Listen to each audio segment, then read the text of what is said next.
할렐루야 샬롬하고 우리 인사합니다. 할렐루야 샬롬 샬롬 샬롬 샬롬 샬롬 샬롬. 하나님 사랑합니다. 여러분 주 안에서 사랑합니다. 우리 잠깐 기도하십니다.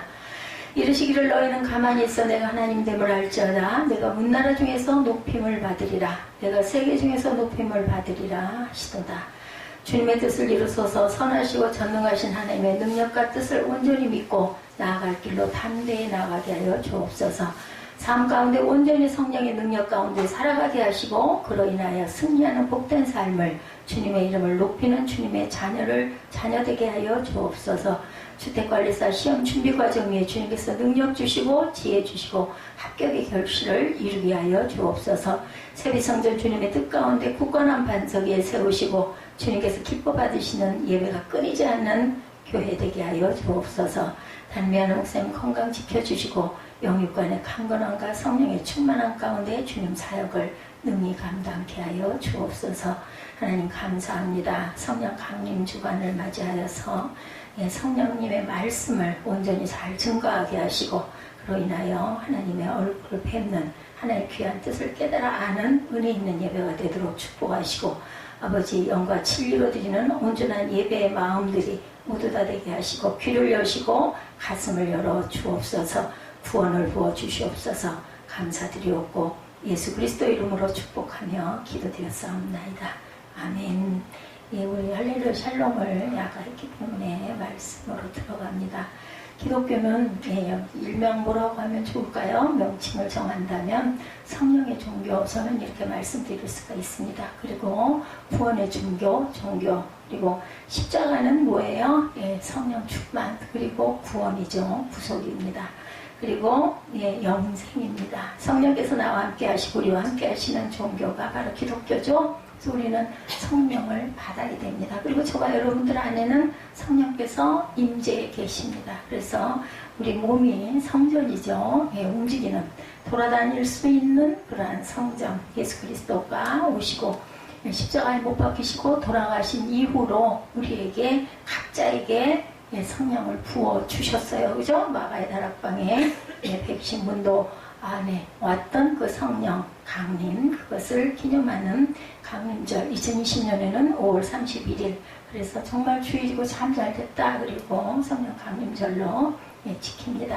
성령의 충만함, 뭐라고 말할 필요도 없고 구원할 필요도 없이 우리가 세상 살아가는 데 있어서 우리 생명을 유지하는 데 있어서 우리는 믿는 기독교 하나님의 자녀들은 모두 다 성령 충만을 늘 재충만 받아야 합니다. 하나님 성령 받았으니까 됐지 뭐, 나는 구원 받았으니까 됐지 뭐, 그냥 나는 살고 싶은 대로 살다가 구원 받았으니까 천국 갈 것이고 그리고 나를 하나님께서 지키실 것이고 하나님이 함께 하실 거니까 나는 이렇게 하고 싶은 대로 살면 되지는 아니에요. 그죠? 우리가 항상 성령을 사모하고 성령의 말씀에 귀 기울이고 그 말씀은 성경 66권 안에 다 있습니다. 그 말씀대로 때로는 우리가 주님이 주시는 말씀이 생각나기도 하고 아니면 예배를 통해서 아니면은 성경을 보다가 깨달아 알게 되죠. 은혜를 받고 우리가 성령이 나에게 임재하시면 어때요? 막 글자가 막 어떤 분들은 저는 그 경험은 못했어요.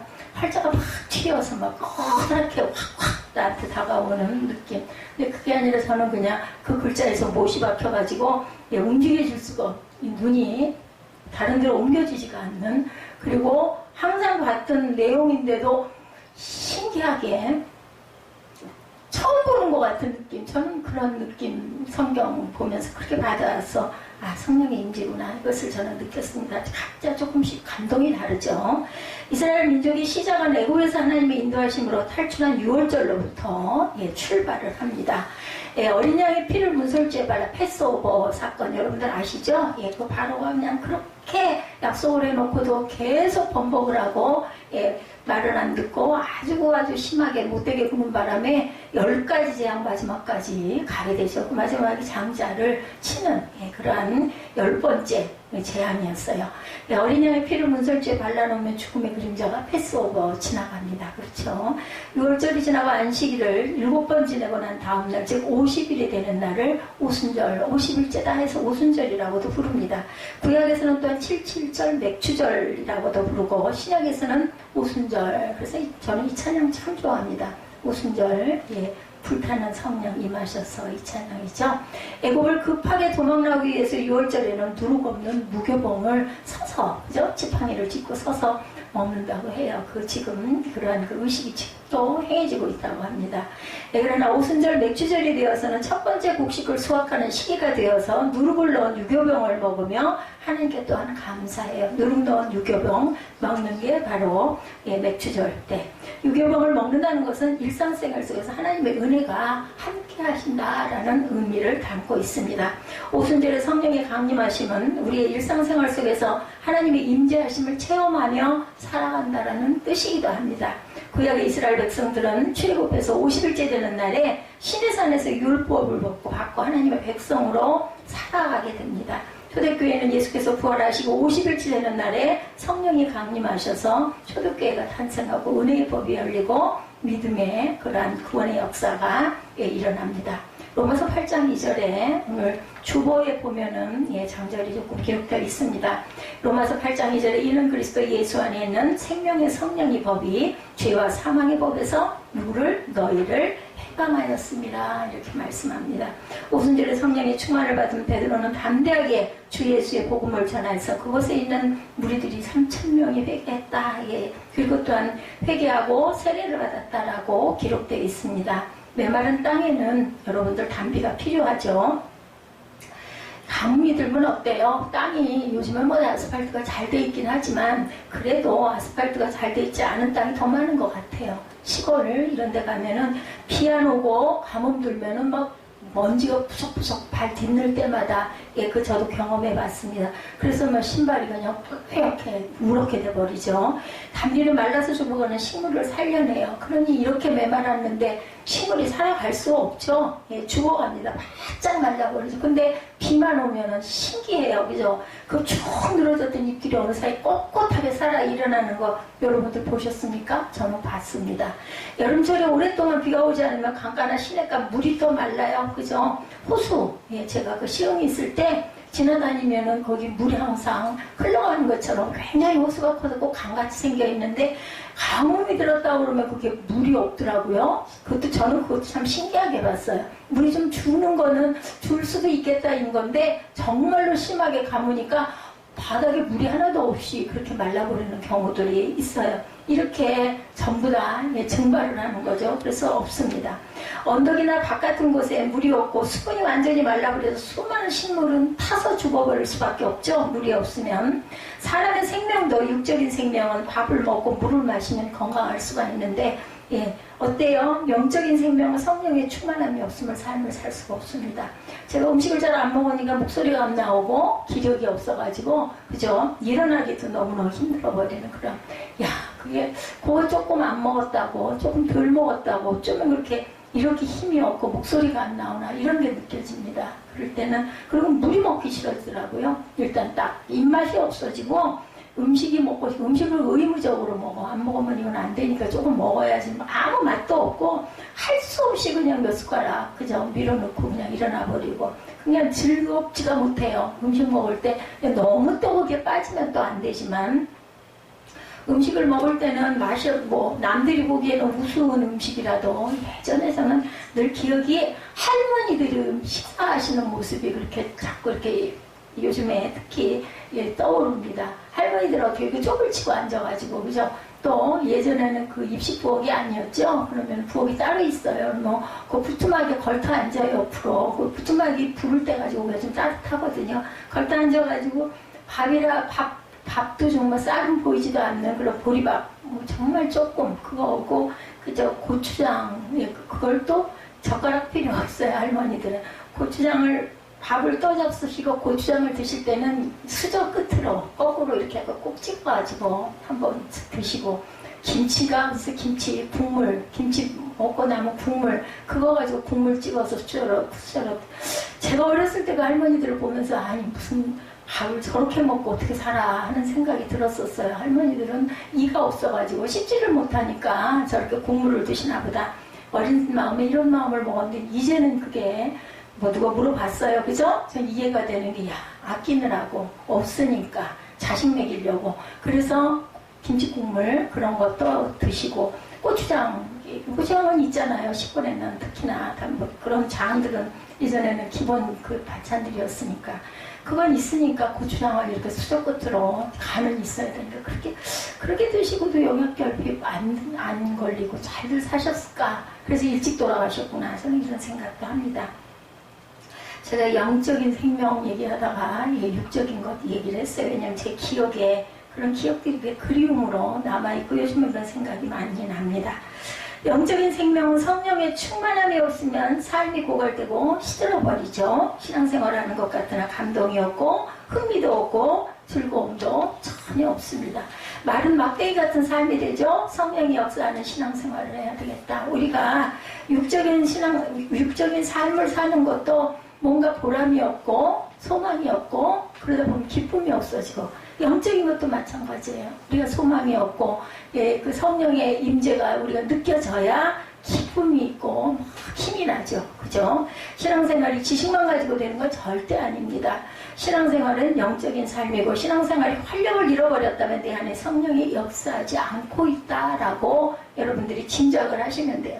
아유, 예배가 너무 재미없어. 기도해. 왜 빨리 안 끝나. 이런 생각이 자꾸 들면 가끔 그럴 때 있죠. 가끔 그럴 때 있지만 뭐 그거는 그럴 수 있는 거고, 그게 계속 10번이면 10번 예배 시간 내내 너무 힘이 들고 예배 드리는 게 온몸이 비틀리고, 그죠? 막 머리를 비비게 되고, 이렇게 되면 내가 뭐가 부족하구나 생각하셔야 돼요. 봉사의 즐거움을 잃어버렸다면, 교회 생활이 즐겁지 않고 힘들어졌다면 내 마음에 성령의 강한 역사가 나타나지 않고 있다. 성령께서 나랑 멀리 계시는구나. 바울 사도가 전도 여행을 하면서 에베소 지방에 왔어요.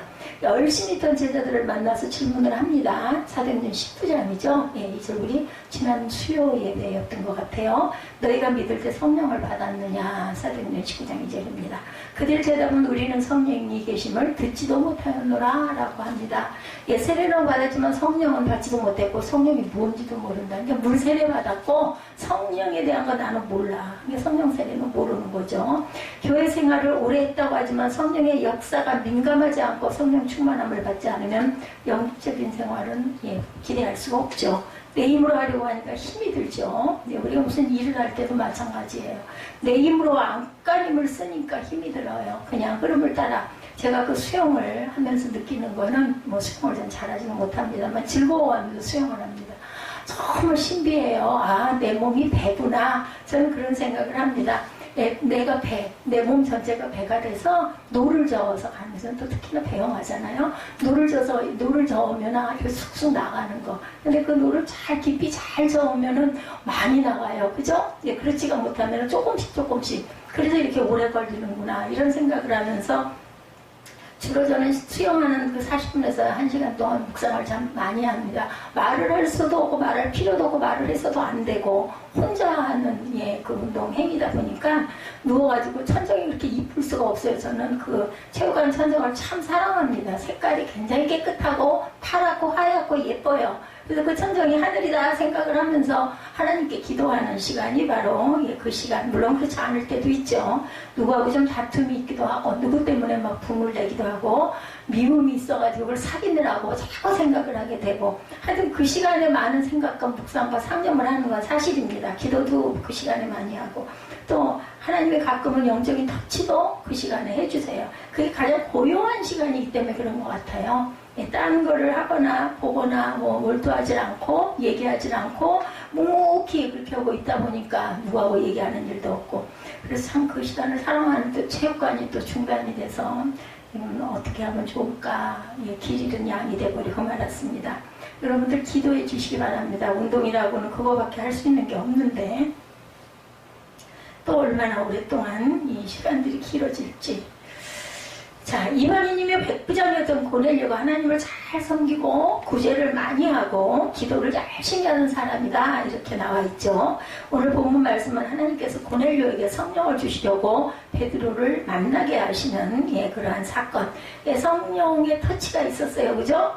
고넬료에게도 베드로에게도 각각 환상을 주시죠.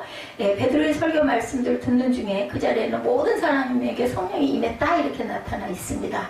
복음의 복음의 말씀을 듣게 하시죠. 만나서 고넬료가 이방인이었어요. 베드로는 유대인. 그때 시절에 유대인이 이방인의 집을 찾아간다는 것은 있을 수가 없었던 사건. 근데 베드로에게 성령께서 깨닫게 하시죠. 하늘에서 천장에서 바구니가 내려와서 먹지 않는 불변한 짐승들을 막 보여주시고 절대 저는 걸 먹을 수 없습니다 하는데 말씀하시죠. 먹어라. 받아서 먹어라.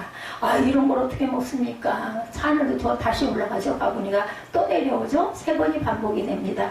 그러면서 내가 깨끗하다 하면 깨끗한 거야. 이 녀석아 먹어. 이것을 환상을 보고 도대체 이게 무슨 뜻일까? 이런 생각을 할 때 고넬료네 집에서 하인이 오죠. 저희 집으로 좀 가셔 주십시오.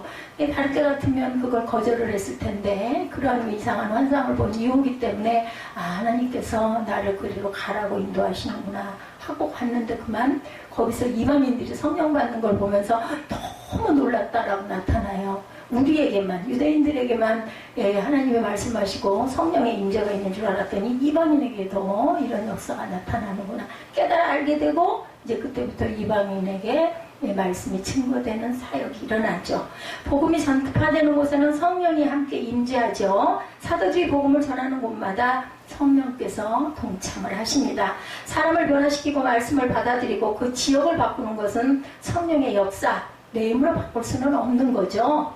교회가 부흥하는 것도 성령의 역사가 임하셔야 부흥할 수 있다고 생각합니다. 그리고 부흥도 수제적인 부흥도 있지만 영적인 부흥도 있습니다. 저는 그렇게 숫자를 그렇게 대단히 중요하게 여기지는 않습니다. 뭐 좋으면 좋겠지만 그렇다 하여튼 각자 교회에게 하나님의 주신 사명과 뜻이 분명히 저는 있다고 또 많은 영혼을 구원하고 아주 수백 명, 수천 명, 뭐 수만 명 이렇게 이끌고 가는 그런 큰 사역을 하시는 종들도 있지만 또 이렇게 저처럼 이름도 없이 빛도 없이 혼자 기뻐하면서 열심히 하나님 말씀을 뭐 이렇게 시간이 가면서 날이 가면서 어느 때는 또 이렇게 기복이 있다가도 요즘에는 그렇게 기도하면서 기도를 말씀을 읽는 기도를 하면서 저는 그 지혜를 진리를 깨닫게 됐어요. 계속 반복해서 읽다 보니까 어느 단어 한 자에 딱 꽂혀가지고 막 너무너무 기뻐지는 거예요. 혼자 깨달아지면서. 그래서 이게 진리를 깨닫게 하시는 하나님의 은혜고 역사구나. 제가 너무너무 모르니까 그래서 그런 방법으로 아기를 깨우치게 하는 그런 방법으로 나를 이렇게 기도하게 하셨구나. 어느 날인가부터 말씀 기도를 하게 올해 신년 첫날인가부터 했던 것 같아요. 작년인가요? 그래서 말씀을 열심히 읽으면서 기도하는 그런 뭐 누가 가르쳐준 것도 아니고 스스로 그런 마음의 은혜가 왔었습니다. 우리 자녀들을 내 힘으로 바꿀 수가 없더라고요.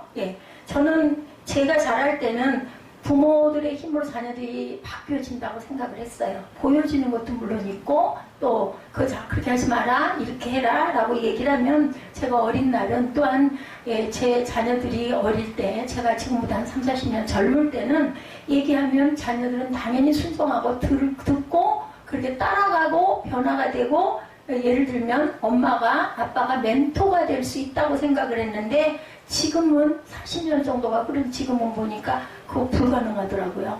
저는 제가 능력이 없어서인지 본이 되지 못해서인지 안 돼요. 자녀들은 내 힘으로 바꿀 수가 없구나 라는 걸 깨닫게 됐습니다. 누구의 힘으로 하나님의 힘으로 믿지 않는 사람들은 그거 믿지 않겠지만 지대 탓이지 이렇게 말하죠. 근데 그건 아니고 하나님께서 역사하시고 개입하셔야 바꿀 수 있겠구나라는 생각을 합니다. 비우려고 하는데 잘 안 비워져요. 아직도. 그래서 또 얘기하게 되죠. 잔소리하게 되고 배우자의 마음을 내 힘으로 절대로 바꿀 수 없습니다. 영향을 끼칠 수 있을지는 모르지만 그죠? 직장에 나를 괴롭히는 동료를 내 힘으로 바꿀 수가 없다라는 거죠. 어떤 목사님이 그런 얘기야. 이동 목사님 그 전에 그 간증하시는 그 부분이 아주 저는 크게 다가와 있습니다. 그분이 제가 목회할 때 초기에 멘토의 역할을 많이 하셨죠. 그분이 그 목사님이 막 되셔서 전도사님일 때 새벽 예배에 나가서 기도하는 기도 제목이 있었다고 그러죠. 하나님 저 집사님 마음을 좀 바꿔주시옵소서 하고 계속 기도를 했대요. 바뀔 때까지 저는 새벽에 이렇게 기도할 것입니다 라고 기도를 했는데 근데 그 집사님은 절대 바뀌지 않으시더라는 거죠. 어느 날 예, 성령의 음성을 들으셨대요. 이 목사님이. 예, 전도사님일 때 이놈아 네 자신이나 바꿔 무도를 바꾸려고 해 이런 소리를 듣고 나서 깜짝 놀라셨고 그때 깨달은 게 내가 바뀌어야 되겠구나. 그래서 그 집사님을 그 다음부터는 아주 친절하게 아주 웃는 얼굴로 이렇게 아주 열심히 대하고 섬겼더니 그 집사님이 바뀌셨더라. 이제 이런 이야기. 근데 내가 바뀌어야 돼요. 내가 바뀌어야지 상대방이 바뀌기를 기다려서는 안 되겠다. 예, 직장에 나를 괴롭히는 동료를 이렇게 내 힘으로 바꿀 수 없고 어떻게 해요? 거꾸로 섬겨야 되겠죠? 그러나 내 안에 성령께서 강하게 역사하시면 내가 먼저 바뀌기 싫죠. 내가 생각할 때는 내가 잘못한 게 아니라 저 사람이 잘못했는데 왜 내가 바뀌어? 이런 생각 들죠. 지가 잘못했다고 해야지. 미안하다고 해야지. 지가 나한테 사과해야지. 나한테 당연히 그렇게 해야지. 내가 뭘 잘못했어. 근데 기도할 때마다 저는 10번이면 10번 기도하면 네가 잘못했어. 네가 먼저 사과해. 이런 마음이 늘 오더라고요. 마음으로는 용납을 안 하지만 껍데기로 하라 하시니까 순종해야 되니까 온전한 그 순종은 아니지만 가서 사과를 했던 적도 있습니다. 그럼 상대방은 별꼴이야 하고 가버리죠. 그럼 나는 했으니까. 근데 마음은 영 아주 괴롭고 안 좋아요. 근데 길게 놓고 보니까 하나님의 은혜가 하나님의 역사가 그 사람에게도 임하더라고요. 보니까 내 마음에 평안이 찾아오고 내 마음에 기쁨이 솟아나고 그렇기 때문에 내 마음이 환해지죠. 내 얼굴이 또한 이뻐집니다. 여러분들 속상하고 상대방 때문에 화가 나실 때 내가 일단 바뀌고 나면 일단은 나는 짐을 덜었고 그러고 나면은 내 얼굴빛이 편안해진다. 이뻐지죠. 내가 성령의 능력으로 바뀌면 내 주변에 있는 것들이 바뀌게 됩니다. 색채가 바뀌어요. 색채가. 그죠? 겨울이 지나고 봄빛이 돌아오면 푸르른 잎이 소생하는 것과 마찬가지로 내 마음밭에 저는 그래서 늘 제가 하는 그 사역 중에 하나 내 스스로에게 하는 사역이죠. 그 시간 빈 시간에 내 마음을 봄빛으로 바꾸는 그러한 노력과 작업을 합니다. 언젠가부터 제가 환난을 통하여 고난을 통하여 하나님이 주신 지혜예요. 내 마음밭을 아름답게 바꿔야 되겠다 하는 마음, 컴컴하고 막 미움을 잔뜩 담고 원망과 분노를 담고 있으면 밝은 빛으로 바뀔 수가 없어요. 그래서 하나님께서 말씀하시죠. 형제를 용서하라고. 그거는 그 사람을 위한 게 아니라 너를 위함이라고 말씀을 합니다. 그래서 용서해 버려야 그냥 비워버려야 내가 내 마음밭이 평강의 빛으로 아름다운 빛으로 바뀔 수가 있다라는 거죠. 성령은 사람들을 변화시키는 능력이 있어요. 이것도 제 마음밭을 이렇게 바꿔야겠다라는 마음도 제가 잘나서 똑똑해서 깨달은 게 아니라 성령께서 저를 불쌍히 여기시고 제 주변에 사람이 별로 없잖아요. 하루 종일 거의 혼자 있는 시간이 많잖아요. 어떻게 하겠어요? 성령께서 나를 개입 안 하실 수가 없는 거죠. 정말 철없고 그죠? 힘없고 저 녀석 어떻게 할까 하는 생각을 하게 되겠죠. 그러니까 성령께서 알려주신 거예요. 그럴 때 또 저는 잘 받아들입니다. 성령은 사람들을 변화시키는 능력이 있고 눈에 보이지 않고 귀에 들리지 않고 손에 잡히지 않지만 이 조용기 목사님이 말씀을 참 많이 하시죠. 눈에 보이지 않고 귀에 들리지 않고 손에는 잡히는 거 없지만 성령께서 우리 안에 임하시면 놀라운 일들이 일어납니다. 신앙생활은 이렇게 성령과 함께 동행하는 생활을 해야 합니다. 성령이 바람이 불어오면 무너진 몸과 마음을 새롭게 해주시죠. 성령이 바람이 불어오면 상처로 얼룩진 사람들의 마음을 회복시켜 주시고 서로의 관계를 건강하게 세워가십니다. 근데 그것이 서로의 관계가 성령이 우리에게 임하시면 금방 회복이 되는 게 아니라 시와 때는 하나님의 시와 때이기 때문에 우리가 항상 시행착오는 오는 바로 그것 때문인 것 같아요. 그게 거리가 너무 멀어.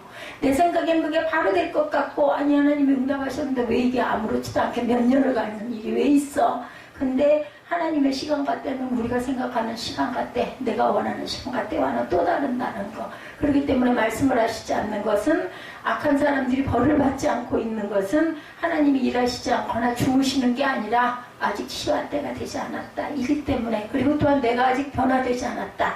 그것이 이루어져야 그때 비로소 저는 늘 어떤 깨달은 부분들이 있는 거 뭐냐면요. 딱 마음을 비우고 포기하고 나면 포기해버리고 나면 그 다음에 딱 이루어지는 거고 정말 신기하고 놀라워요. 여러분도 한번 해보세요.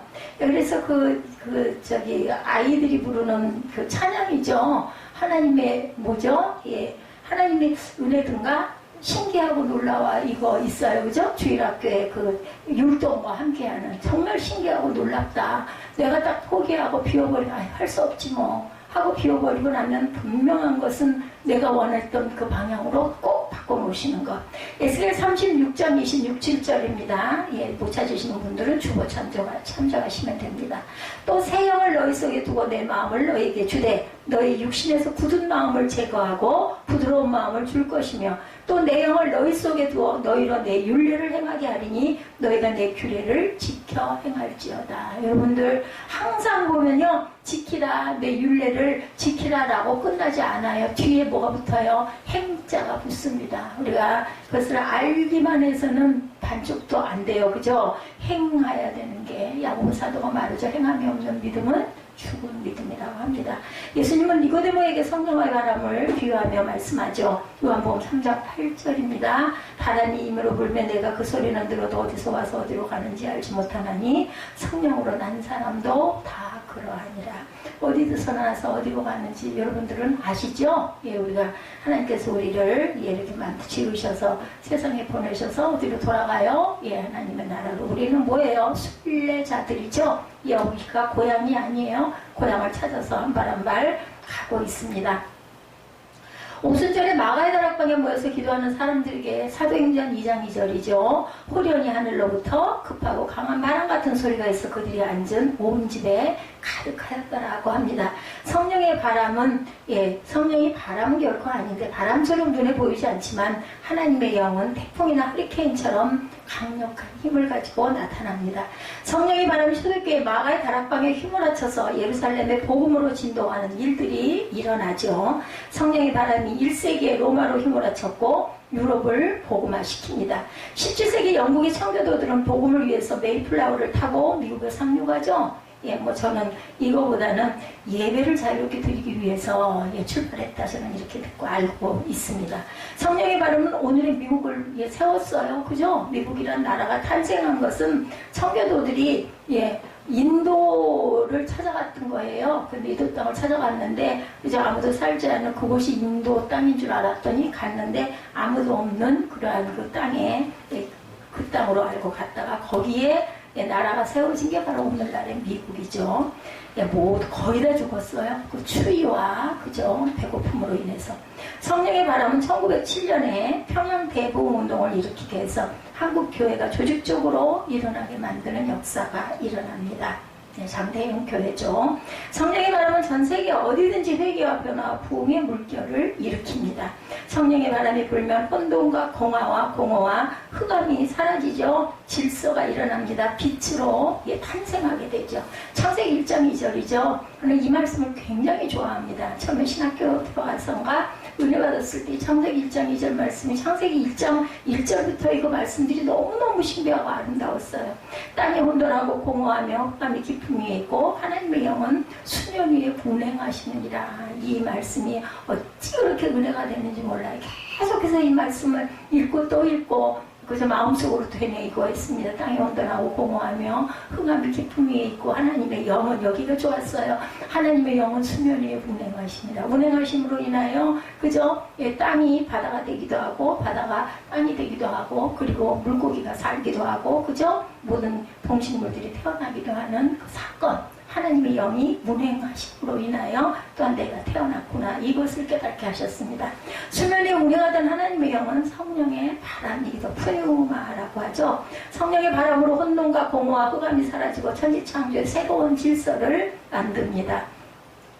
우리 사회가 혼돈하고 공허가 사라지려면 성령께서 역사하셔야 된다. 저는 이것을 굳게 믿습니다. 그리고 이 나라 이 땅이 남과 북이 통일이 되어서 분명히 하나님의 나라가 더욱더 크게 확장되리라고 저는 믿습니다. 그렇게 기도합니다. 입술로만 하는 게 아니라 입술로 시작을 한 것도 누가 모두 다들 남북 통일 기도를 하니까 나도 해야겠다가 아니라 그 말을 많이 들으면서도 움직여지지 않는데 어느 날인가부터 기도해야겠구나라는 마음이 왔던 것도 성령의 인재였다고 저는 생각을 합니다. 그래서 그냥 스스로 저는 뭐 어디를 가서 뭘 배우거나 쫓아다니거나 뭐 이런 거 없기 때문에 그냥 하나님의 마음을 주시면 그대로 순종합니다. 한 개인을 살리고 사회를 살리는 힘이 성령의 능력에 있다라는 것.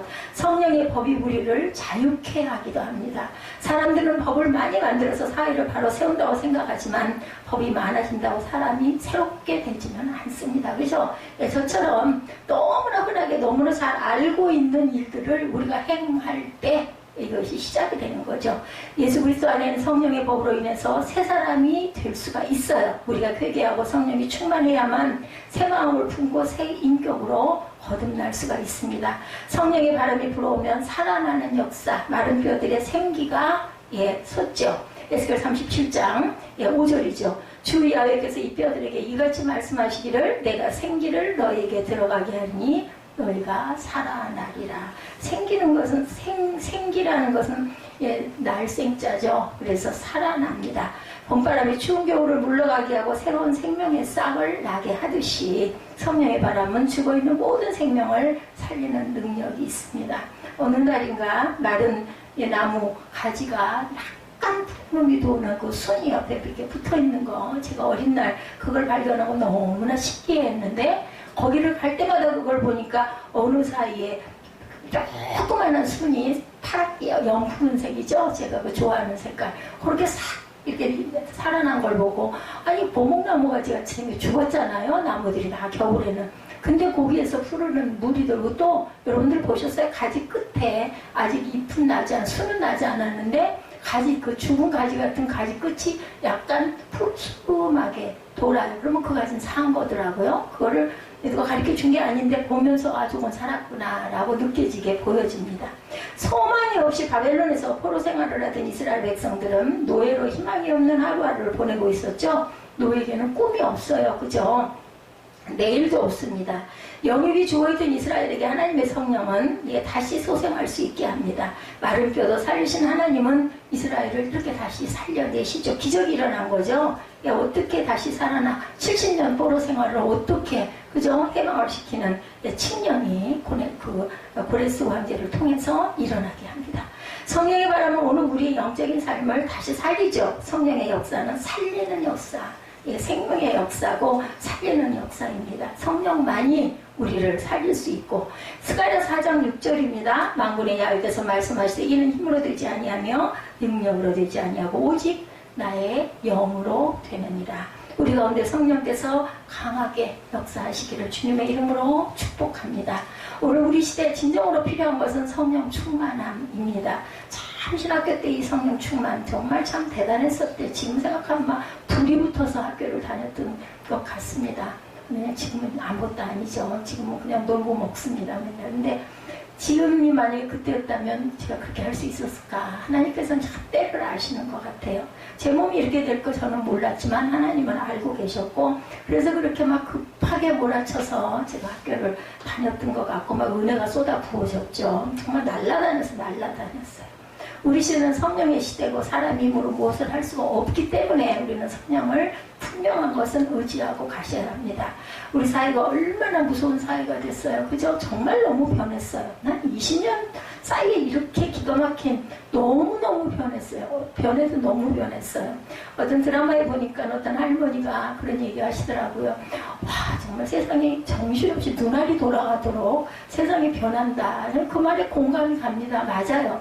그전에는 그렇게 많이 변하지 않았어요. 근데 한 20년 내에, 한 20년, 25년 내에 너무 빠르게 변화가 돼서 지금은 보면은 정말 사람 사는 그 모습이나 그 어떤 여러 가지 아이들의 생각이나 이런 부분들이 그냥 짐작을 할 수가 없을 정도로 너무 많이 바뀌어 있고 변해 있고 긍정적인 쪽보다는 저는 약간 뭐랄까 너무 염려되는 쪽으로 특히나 우리 잘 아는 청소년들이 너무 많이 바뀌어 있어요. 어디가 끝일까 하는 생각이 들 정도로 염려가 많이 됩니다. 저 아이들이 과연 생각이라는 걸 할 틈이 있을까 이런 생각이 듭니다. 사람을 죽여도 토막살이라는 것이 보통 흔한 일들이 되어버렸다고 그래. 이런 거 저는 생각하고 싶지도 않고 여러분들에게 전하고 싶지도 않지만 세상은 이렇게 무섭게 이렇게 잔인하게 변했다라는 거죠. 근데 구약에도 성경에도 보면 막 사람을 토막내가지고 온 사방에도 흩뿌린 사건도 있었어요. 그죠? 함께 살던 가족 간의 폭력과 살인은 뭐 그냥 비일비재 너무너무 많이 흔하게 일어나는 세상.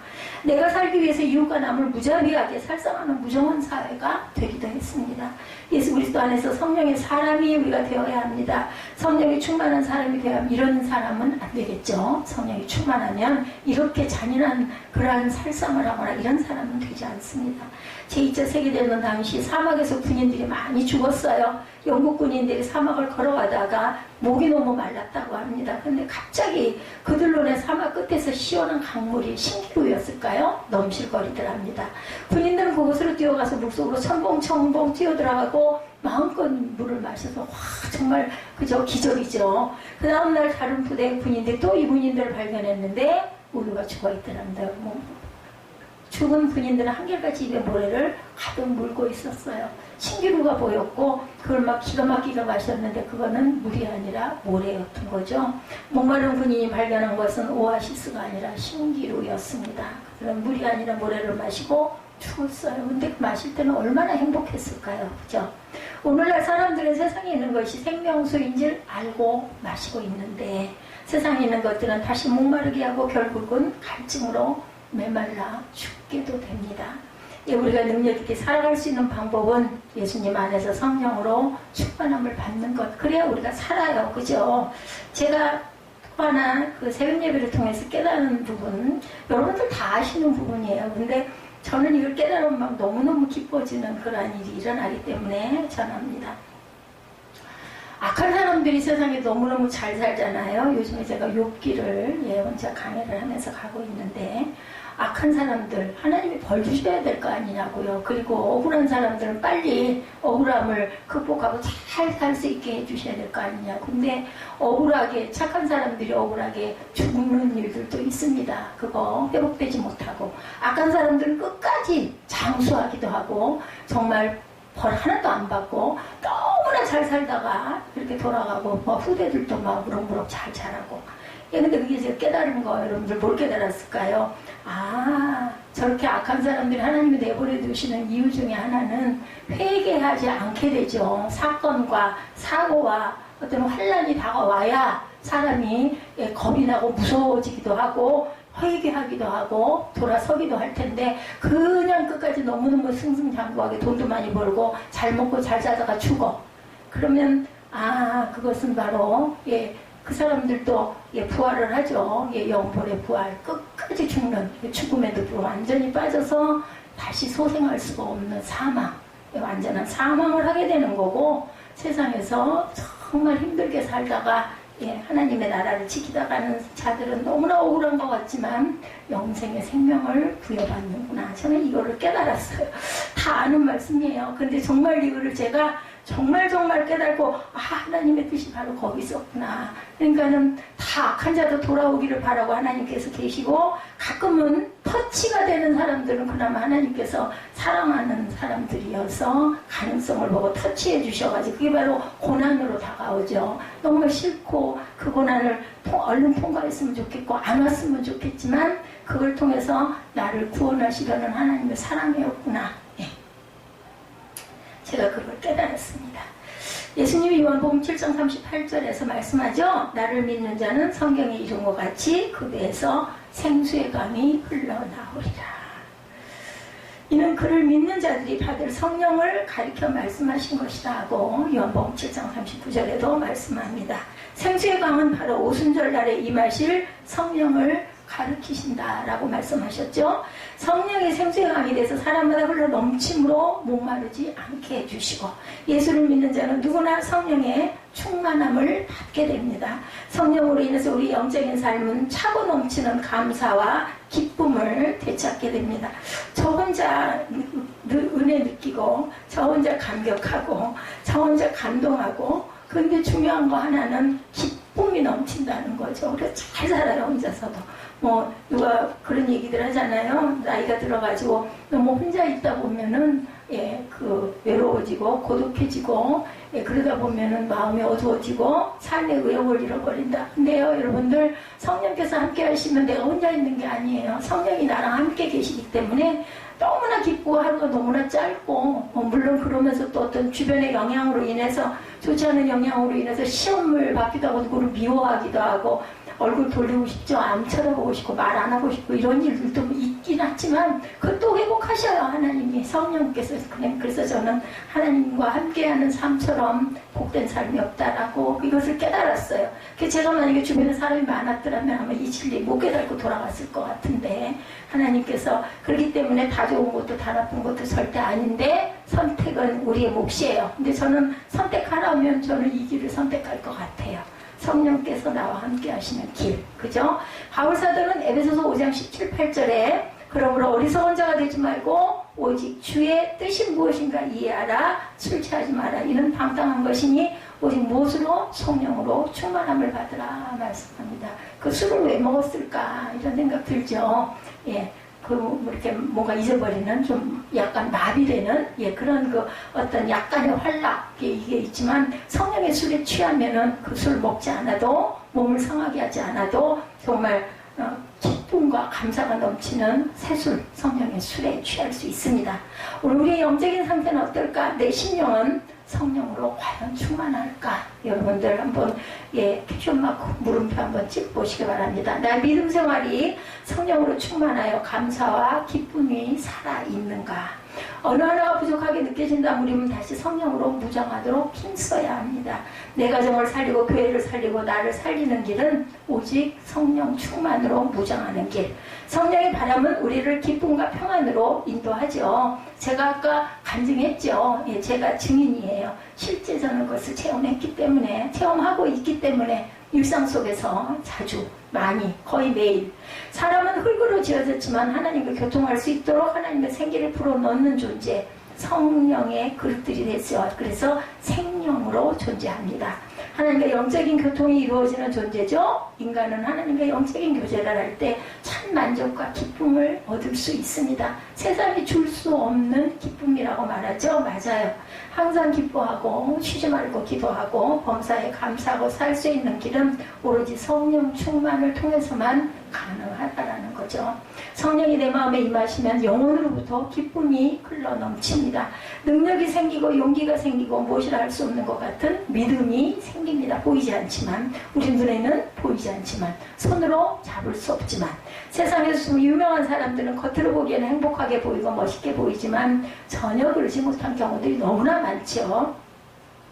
제가 꼬마 때, 중학교 때까지였나요? 굉장히 좋아했던 가수 엘비스 프레슬리, 마릴린 먼로, 유명 연예인들의 재산도 명예도 많았지만 결코 행복하지 못하고 자살한 사람들이 너무나 많죠. 아니면 약물 중독으로 죽기도 합니다. 엘비스 프레슬리 같은 경우는 어떻게 죽었는지 살았는지를 모를 정도로 지금도 그 어떤 미궁에 빠져 있기도 하다고 합니다. 기쁨은 내가 갖고자 노력한다고 주어지는 것은 절대 아닙니다. 성령께서 우리와 함께 하실 때 기쁨이 샘솟듯 찾아온다는 것 잊지 마시기 바랍니다. 성령의 바람은 우리를 신나게도 만들어 줍니다. 즐겁고 기쁘고 그렇게 믿음 생활을 할 수 있도록 그러한 힘을 성령의 바람이 우리에게 임재할 때 일어납니다. 독수리가 공중을 나르고 비행기가 하늘을 나를 수 있는 것은 바람이 불기 때문입니다. 상승기류를 타야만 합니다. 하나님의 자녀들의 성령의 바람을 타야만 믿음이 생긴다라는 것. 무기력한 삶에서 기뻐하는 삶으로 뛰어올 수 있는 길, 그것은 바로 성령의 바람을 탈 때. 독수리가 왜 그렇게 아주 용맹한 독수리예요? 높이 날기 때문이고, 날갯짓을 해서 다른 새들보다 한 차원이 높은 하늘을 나른다 그러죠. 그렇기 때문에 독수리는 아주 위대한, 아주 담대한 새로 공중의 황제로 그렇게 군림을 할 수 있는 거죠. 성령의 바람은 우리 영혼의 이른비와 늦은비의 은혜를 주십니다. 태풍이 일어나면 바닷속에 산소가 공급이 되죠. 바다가 건강하게 되는 것은 태풍이 불어서 바닷속을 새롭게 뒤집기 때문이라고 합니다. 우리가 보기에는 그 바람 왜 불어? 그죠? 바다에 나갔던 배들이 막 죽고 엎어지고 파손이 되는데 없었으면 좋겠지만 사실은 바다를 깨끗하게 하는 거는 이 태풍으로 인하여 바다가 뒤집어져야 된다고 그래요. 성령의 강한 바람이 불어야 내 심령 속에 내 영이 깨끗하게, 그죠? 다시 회복되는 역사가 일어나는 거죠. 내 심령의 회개와 거듭남의 역사가 일어나는 것. 내 인생에 다시 한번 성령의 바람이 출렁이며 일어나야 하는 것. 말세에는 하나님께서 누구든지 성령의 은혜를 부어주십니다. 초등학생에게도 성령을 부어주시고 노인에게도 똑같이 성령을 부어주시죠. 사도행전 2장 17절입니다. 하나님의 말씀하시기를 말세에 내가 내 영을 모든 육체에 부어주리니 너희 자녀들은 예언할 것이요 너희 젊은이들은 환상을 보며 너희 늙은이들은 꿈을 꾸리라 말씀합니다. 성령의 능력을 받지 않고는 아무것도 할 수 없기에 우리는 성령 충만을 사모해야 합니다. 그리고 사모하는 자에게는 항상 주십니다. 뭐 믿음이 깊으니까 아니면 그 신앙 연조가 기니까 짧으니까 안 주고 이런 거 없어요.